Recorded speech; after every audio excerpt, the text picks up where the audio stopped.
lyona yine kwanga Buganda tilyamanyibwa nnyo eggwanga lyaffe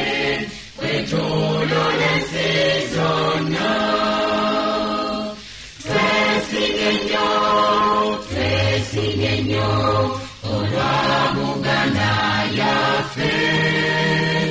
ekitiibwa kya Buganda kyavadda naffe tukikuumenga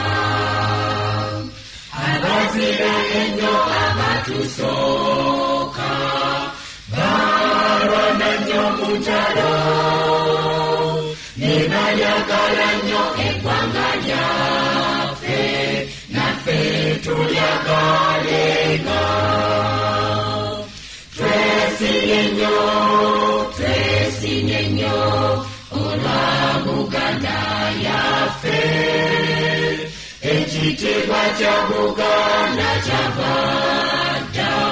naffe tukikuumenga abaana balero katulwane okukosa Buganda nga tujjukira nnyo bajjajja baffe bafiirira ensi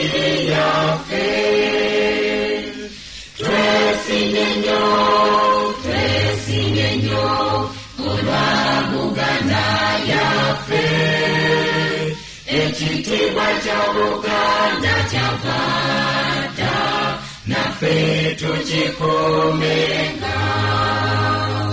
zenayimba cyane sitenda Ssaabasajja Kabaka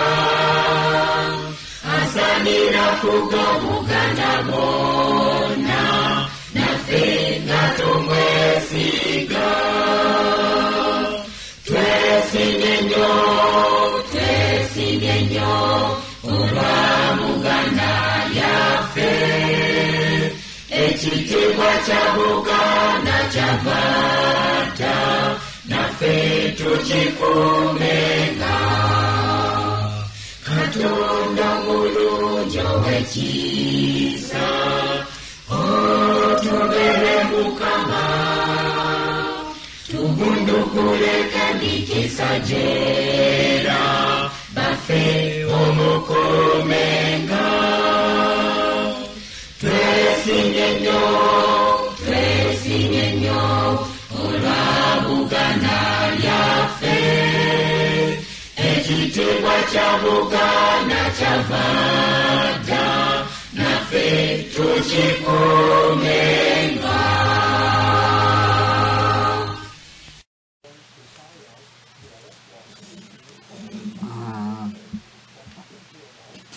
mbalamusizza nnyo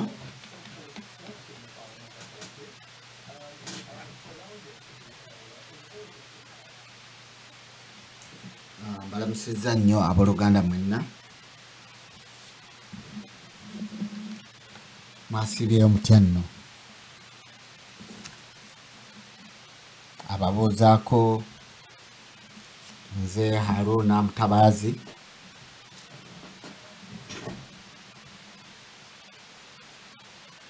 abampuliriza mwenna olwaleero ennaku z'omwezi 29 Ntenvu gwe mwezi ogw'Okumi-n'ebiri Ntenvu omwaka 2013 nga tukomekkereza omwaka ogw'2013 tuli mu mwezi ogwa Ntenvu ennaku z'omwezi nga 28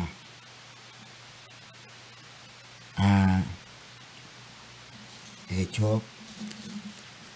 kyasabiddwa era jakusooka nnyonnyoleko katono ku baganda baffe ababadde beebuuza emyezi